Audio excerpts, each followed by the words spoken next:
ชีวิตเฮามันสั้นแต่เรื่องให้เครียดมันหลายคักเรื่องคนเรื่องงานเรื่องขี้ปากไผ่กระโบหู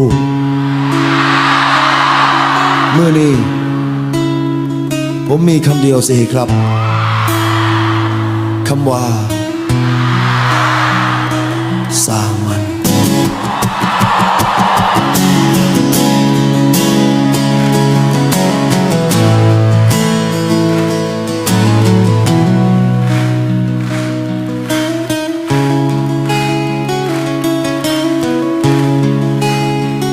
ไผสิสั่งเฮา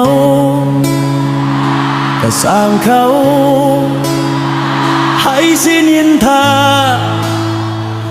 ก็สร้างปากเขาเฮาห้ามบ่ได้